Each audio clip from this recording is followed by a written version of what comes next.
Bab 661. Bencana Grup Imperial. Jade cemas dan ingin menghentikan, tetapi seorang bawahan menamparkan wajahnya. Karyawan lain segera menarik Jade untuk menghindari pemukulan yang lebih kejam. Kurang dari 10 menit, Grup Imperial berantakan, bahkan banyak karyawan yang terluka dan berlumuran darah. Cepat hubungi Bos Jojo. Minta Bos Jojo selesaikan masalah ini.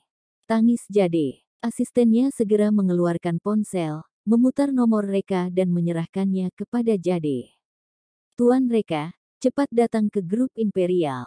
Ada yang hancurkan perusahaan kita. Tangis Jade. Saat ini, Reka sedang berdiskusi dengan Zeus di Tomota Group tentang bagaimana menjelaskan 160 miliar yang ditransfer ke Tokyo. Diskusi berlangsung intens dan tiba-tiba Jade menelepon. Setelah mendengarnya, Reka marah besar dan memukul meja dengan kepalan tangan. Meja itu berlubang dipukul Reka. Master Yo dari Provinsi Easter sungguh bodoh.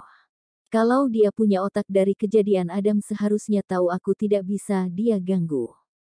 Beraninya dia datang lagi. Kali ini akan kuhabisi. Zeus, jelaskan masalah 160 miliar ke kakakmu, yang penting jangan sebut namaku. Ujar dia kepada Zeus. Aku harus pergi ke Provinsi Easter untuk tangani sesuatu. Kakak ipar, untuk apa kamu pergi ke sana? Tanya Zeus penasaran. Ada yang menggigit karyawan perusahaanku. Aku pergi untuk memukul anjing itu. Ujar Reka. Zeus sangat pintar, tentu saja mengerti anjing yang dikatakan Reka. Dia mengambil pel di samping. Kakak ipar, ini tongkat leluhur keluargaku untuk memukul anjing. Semoga berhasil. Ujar Zeus. Ayo main. Ujar Reka. Ketika Reka pergi, Tokyo masuk dan melihat lubang di meja yang dihancurkan oleh Reka. Zeus, ada apa dengan lubang di mejamu ini? Tidak ada apa-apa, ada hujan es besar jatuh dari langit dan menghancurkan mejaku. Jawab Zeus. Tokyo. Jalan utama 403 adalah satu-satunya jalan utama dari Provinsi Omada ke Provinsi Easter. Saat ini, di balik gundukan di kedua sisi jalan, sekelompok orang sedang menyergap. Sekelompok orang ini adalah ke-12 Krawel dan bawahannya. Teman-teman, ayo blokir perbatasan. Ujar ke-12 Krawel melambaikan tangan begitu melihat mobil Reka memasuki wilayah Provinsi Easter. Hanya boleh keluar, tidak boleh masuk. Hari ini, kita tutup pintu dan pukul anjing itu. Ratusan anak buahnya segera memasang penghalang jalan untuk memblokir jalan dan memblokir perbatasan. Di sisi lain, Reka segera datang ke Grup Imperial. Ke-11 Krawel yang memimpin orang-orang untuk menghancurkan perusahaan telah pergi. Reka sangat marah melihat kekacauan di Grup Imperial. Tuan Reca, maaf aku tidak menjaga Grup Imperial dengan baik. Ujar Direktur Wanita, Jade, dengan hati-hati. Bukan salahmu. Kamu dipukul. Tanya Reka. Bukan apa-apa, kalau dibanding dengan kerugian Grup Imperial. Desah Jade. Tuan Reka, prioritas utama kita adalah memulihkan operasional perusahaan. Tidak usah pedulikan aku. Jangan khawatir, aku pasti bantu kalian lampiaskan amarah hari ini. Ujar Reka menyalakan sebatang rokok. Antar semua yang terluka ke rumah sakit dan semua biaya ditanggung perusahaan. Lainnya tinggal di sini dan bersihkan perusahaan. Mari kita lanjutkan bisnis kita. Kerumunan berdiri diam. Sebenarnya luka mereka tidak parah dan tidak perlu pergi ke rumah sakit.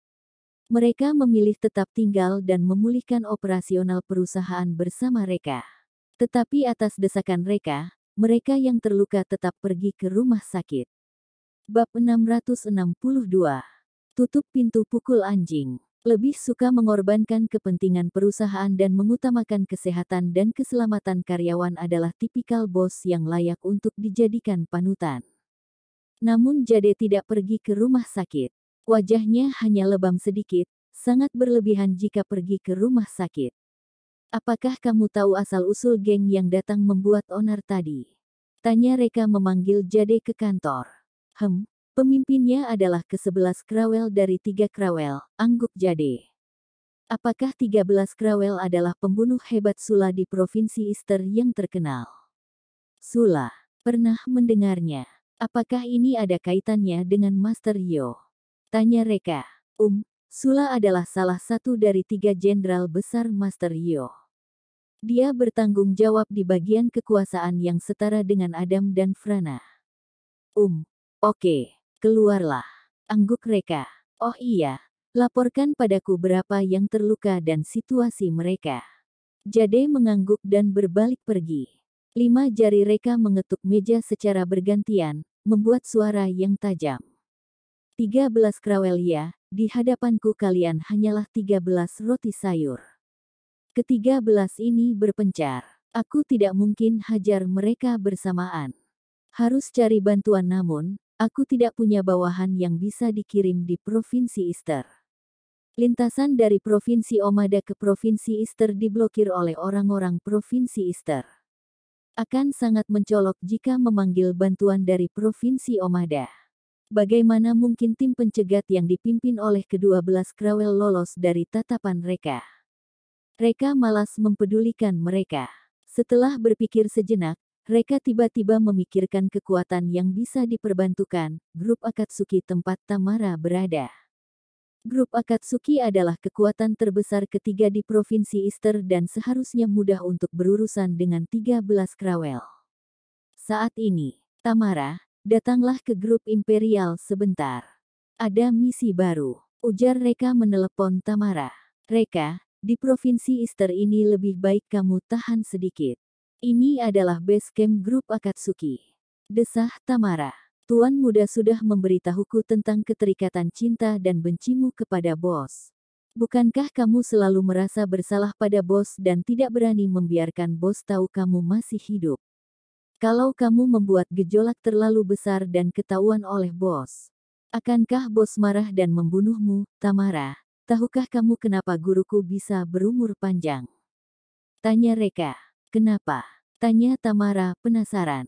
Karena guruku tidak pernah bergosip. Ujar Reka. Nya. Ujar Tamara. Reka merenung sejenak dan akhirnya memutuskan untuk menelepon Miranda. Miranda, kerjakan promosi iklan Tomota Group dengan baik dan jangan datang ke Provinsi Easter. Ujar dia menelepon Miranda. Master Yo buat masalah lagi. Kalau kamu datang ke Provinsi Easter akan dalam bahaya. Miranda menundukkan kepalanya diam-diam dan menunjukkan ekspresi bersalah. Awalnya dia mengira setelah bekerja sama dengan grup Imperial dirinya akan hidup santai. Tetapi sepertinya dia berpikir terlalu cantik. Beberapa waktu lalu dia sengaja mencari tahu tentang Reka dan mengetahui Reka memiliki sedikit kekuatan di Provinsi Omada. Ini pertama kalinya Reka pergi ke Provinsi Easter dan tidak memiliki kekuatan di sana. Dengan kekuatannya yang kecil ini, sama sekali tidak layak disebut di depan Master Yo. Reka tidak akan bisa menjaga dirinya, bahkan mungkin akan melibatkan dirinya dan Tomota Group. Setelah berpikir sejenak, Miranda memilih untuk tidak mendengarkan Reka dan naik ke mobil menuju Provinsi Easter.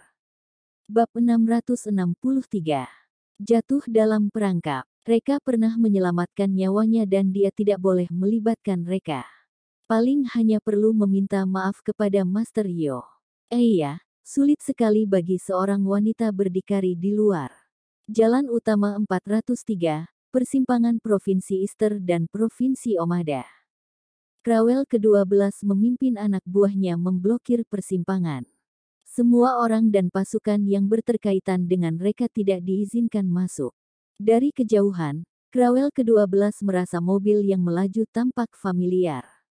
Itu mobil Miranda, halangi dia. Ujar dia terkejut. Mereka segera memasang penghalang jalan. Agar aman, mereka bahkan memarkir mobil melintang untuk mencegah ada yang menerobos.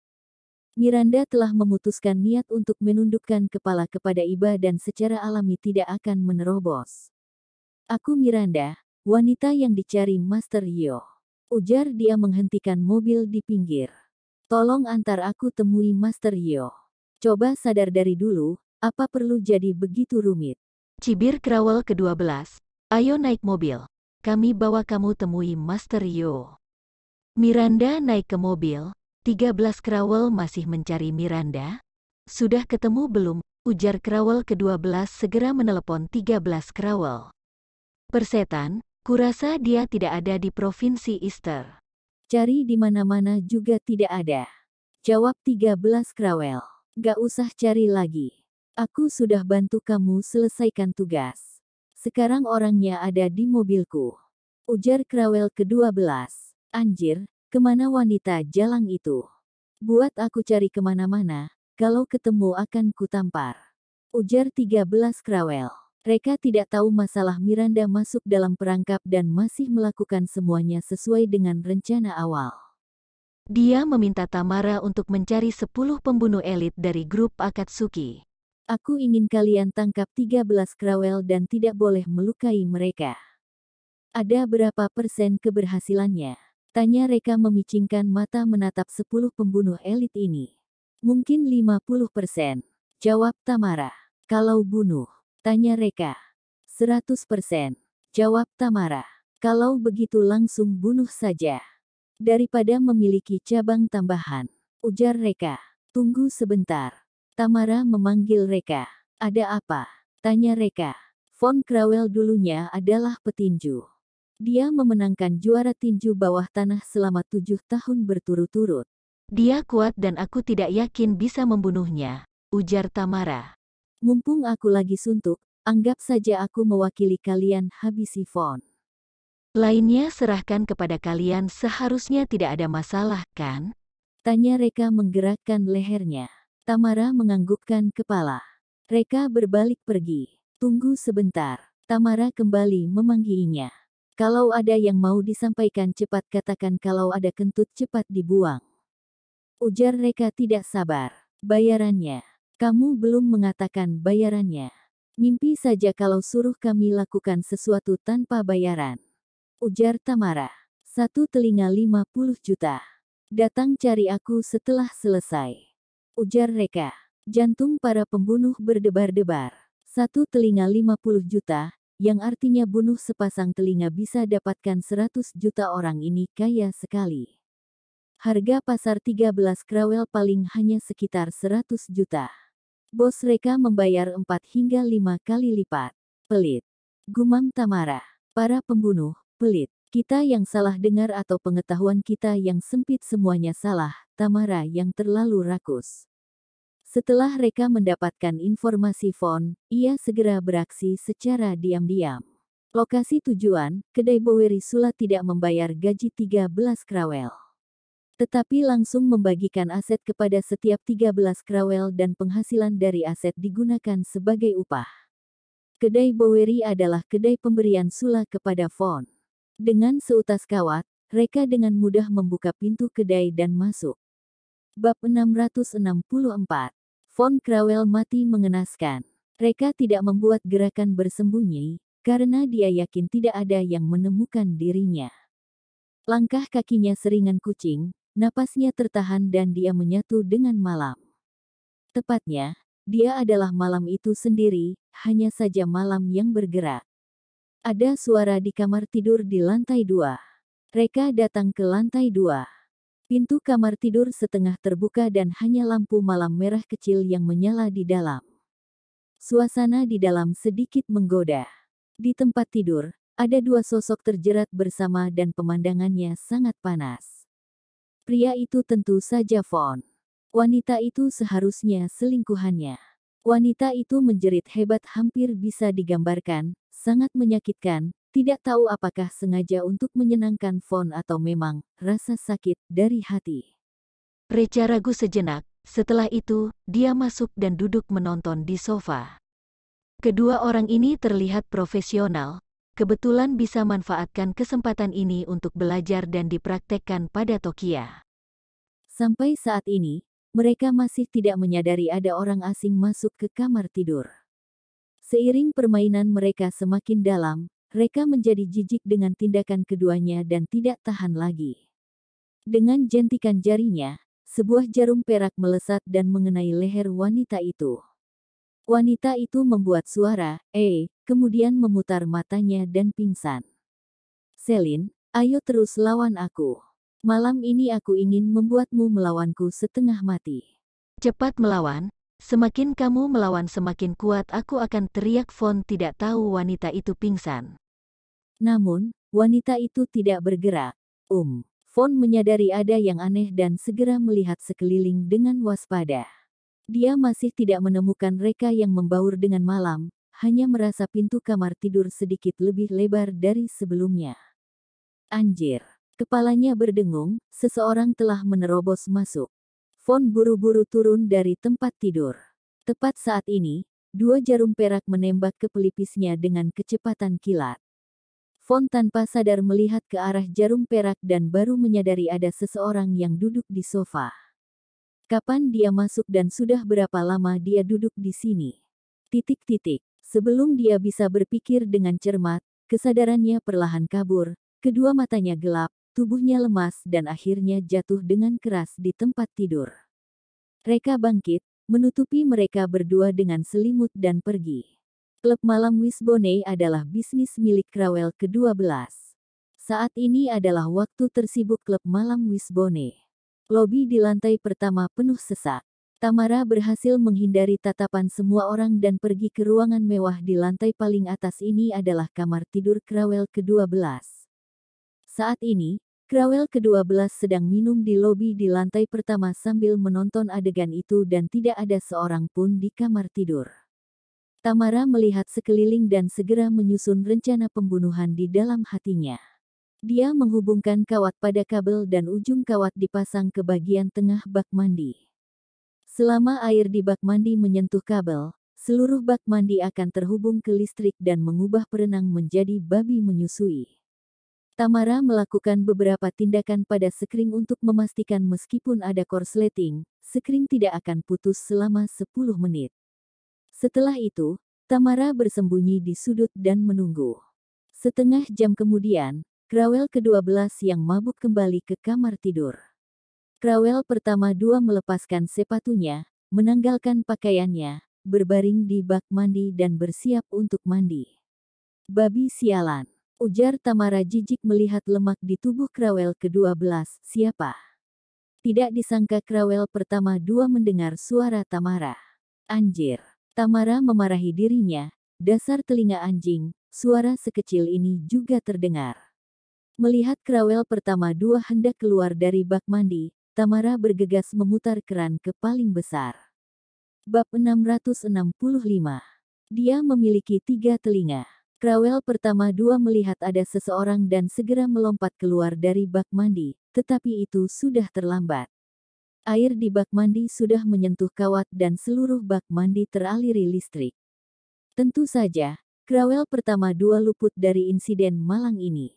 Zizizi. Percikan listrik terus-menerus menyengat tubuh Crawell pertama dua di bak mandi, bahkan percikan api menerangi seluruh kamar tidur.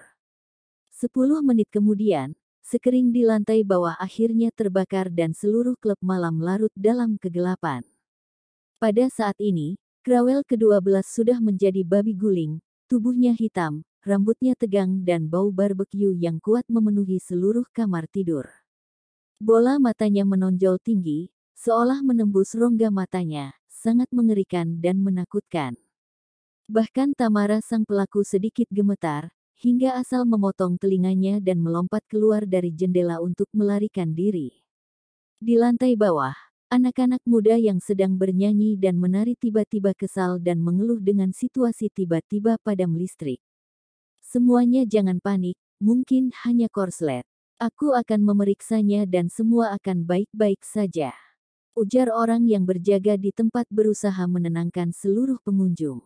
Dano menemukan sekering, sudah lama rusak dan putus. Kalau hebat terus bakar, ujar dia mencari 2 kawat tebal untuk menggantikan sekring. Musik di klub malam terdengar lagi. Crawell ke-12 yang sangat kasihan terus disengat listrik di dalam kamar tidur. Seluruh tubuhnya mengejang dan melompat seperti berdisko.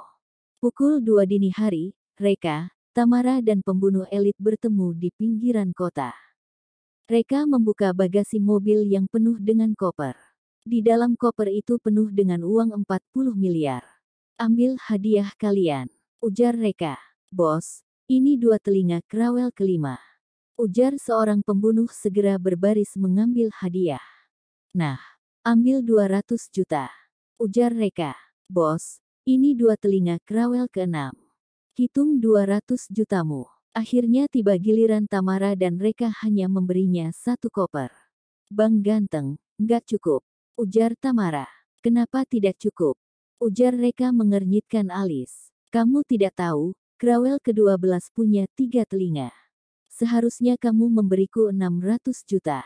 Ujar Tamara melemparkan sebuah kantong plastik. Wajah Reka tampak suram.